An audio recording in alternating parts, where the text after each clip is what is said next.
everyone, and welcome back to the Dish on Reality with Trina and Tonia. No, okay. Tonia and Trina. Oh, she always want to put her name first, but hey. It just sounds better that way, and I'm the oldest, so. Oh, gosh, there she goes. Okay. All right, but welcome back, everyone, and we now have our segment called Real Moves. And we have a very distinguished guest with us today. His name is Tilik Wynn, and if that last name sounds familiar, it's my last name too. All right, this is my husband, and he's not here just because he's my husband. You know, we don't just promote people just because they family. We got a nepotism going on up in here. Yeah, but you know, hey, but no, he is a great businessman. He has, you know, he's been running his business since what 2009. Well, this business, he'll give you the story on all the rest of them, but his journey. Yes, his journey. But he's a great entrepreneur. He has a great story. You know, he has been just doing his thing. He's always had the entrepreneurial spirit. Always. He's always been that way. But he has a great story. He has great tips for you all in regards to wanting to start your own business and have your own business.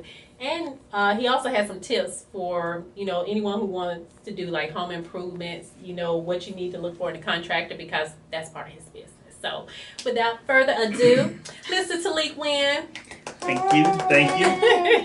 That's my brother-in-law. Yeah. So, Mr. Wynn, well, just Tiki. All right. Tiki? That's what I call him, but no, okay. All right. So, we just want to tell people, you know, how did you get started with the business, and just tell them basically like how you came up with this business, you know, what was your goals for the business? Okay, well, thank you for this platform, being on the show. What I like to do is tell you how I got started. Okay. Long time ago. Well, my wife is she was in the real estate business, and she was telling me basically, you know, I had 1,000 different businesses. He had a meat business. Yeah, we need to clean it up. He can also make clothes. Oh, yeah. Listen, he's done everything. When I tell you, my brother-in-law I love his entrepreneurial spirit, though. He will not give up. Like, he and we're a lot alike as far as we've tried everything. Had a million jobs. Because we really always wanted to work for ourselves. But you just got to have the discipline. But go ahead, sir. Sorry about that. No problem. No problem at all. And so she was getting tired of me doing all these jobs and businesses and not making no money. So I told her I wasn't going to quit. This is going to work. And I don't care what it takes. We going to be winners in this family. Yes. So everybody bought into it. And basically that's where we at right now. So I started the business. Basically I got into foreclosures. Once I got into the foreclosure, the business slowly took different dips and dives, but I rode the wave. I like to consider myself a great surfer. Yes, you did. But through the what they call it when the market went down? The market crash, the recession. The recession. Yes. Through the recession, I actually made the most money I ever made in my life. I was extremely excited. I understand for some people that was some terrible moments, and I apologize. But at the same time, sometimes you gotta take a negative and turn it into a positive. And so sometimes those are things you have to do in business. Sometimes we not able to project all things, so we got to be able to ride the wave, like I like to say, so we can survive in this business. Oh yeah, definitely. No, and a lot of entrepreneurs I read, Walmart got started in a recession. A lot of very smart business people. Start their business in a recession. And a lot of times too, you have to think about it, everybody didn't go through a recession. Absolutely. You know, quite a few people did, but everybody didn't. So people that had money just made more money by buying property and doing different things like that. But in your business with the foreclosures, what exactly do you do with the foreclosures?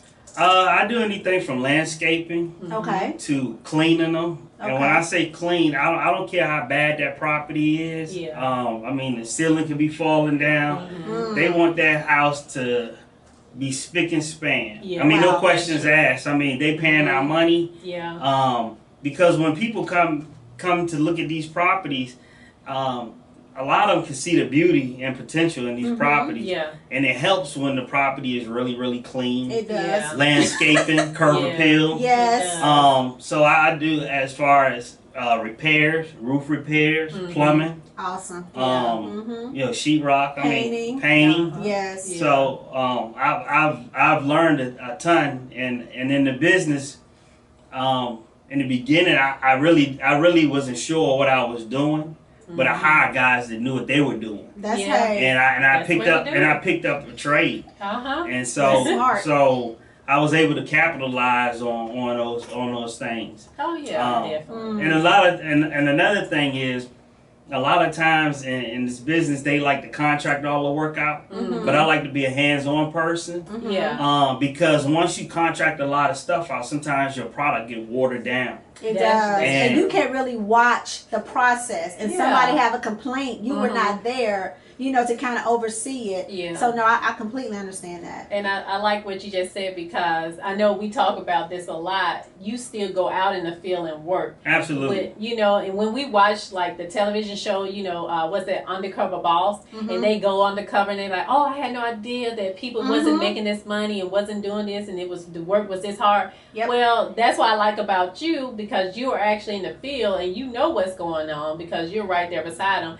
And sometimes I am too, so you know, but it's your business and your name, your reputation on the line. So that's what I love about you, is your discipline. You're like, okay, not only do I want the job, my reputation is on the line. I got to make sure my workers are doing what they're supposed to do. Got to make sure nobody's slacking off on the job. Yeah, you know, half doing it. So no, that's a good business person, because you have a lot of people that know how to do things, but they're not good business people. Absolutely. That's true. You know, because there's some people that are just.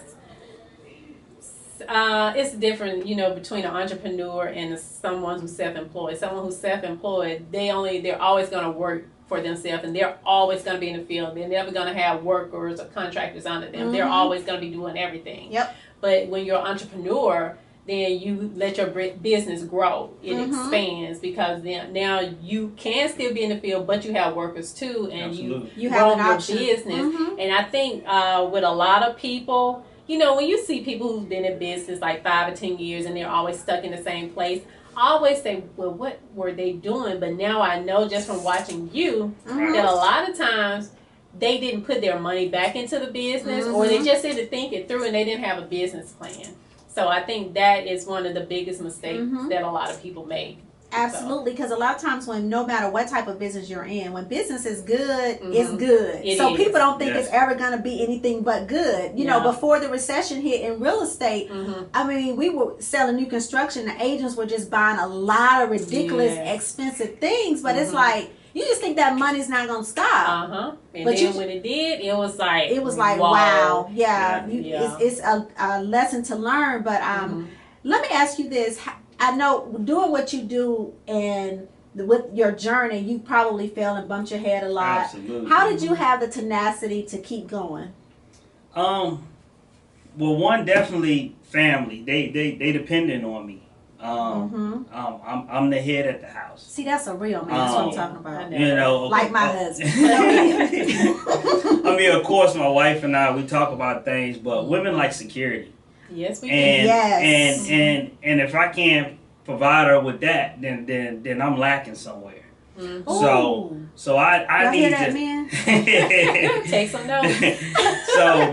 So one thing, I mean, you know, and they motivate me. I mean, you know, I'm proud of you. You know, staying up late nights. A lot of times the workers don't see these things. Yeah. Absolutely. You know, when I come out of the field, I mean, I gotta do paperwork. I gotta get work orders together for the next day. Yeah, texting and emailing. My wife, my assistant. You know, is she a good assistant? Oh, absolutely, absolutely. Great. And guess what else? I pay her. Yeah, absolutely. Oh, that's right. Oh yeah. Oh yes, I do.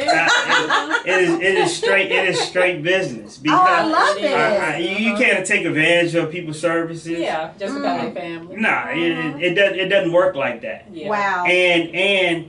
And I have a high expectation out of her. Yeah, he does. So when I send her paperwork, or when I say, hey, I need these emails, it's a time limit. And because somebody else is depending on that. And so if we want these checks to continue coming in, which we do, and we want and we want this business to be solid, there's no time for error or playing games. Yeah, absolutely. Yeah, that's awesome that you have that mindset, because there are a lot of people in business and that own businesses that really shouldn't own businesses. They may have come across a lot of money that somebody's giving them, and they say, hey, I'm gonna open a barbershop or I'm gonna open a restaurant, and they know nothing about the business. They never been quote unquote in the trenches. Like you say, you go out and you actually work and you actually know your business. So if somebody's not there or can't come in, you can do the work. Yeah. That happens all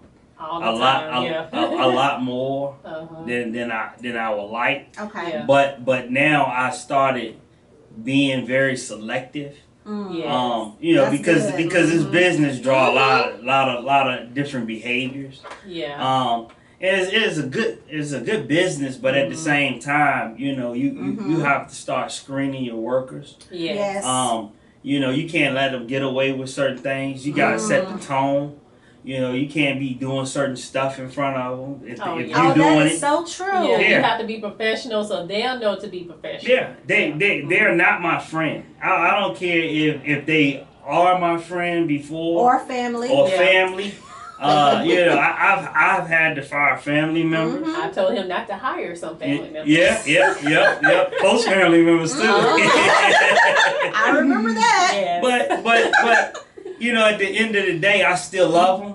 Yeah. But you have to separate the two. See, that's what most people mess up. They think they owe somebody something. Absolutely. And at the end of the day, business is business. Yes. You got to separate it. We have a friend relationship, a family relationship, and then we got a business relationship. Absolutely. And business, if I tell you to do something and I expect you to do it, that's what I'm paying you for. Absolutely. So it ain't, oh man, we boy. No.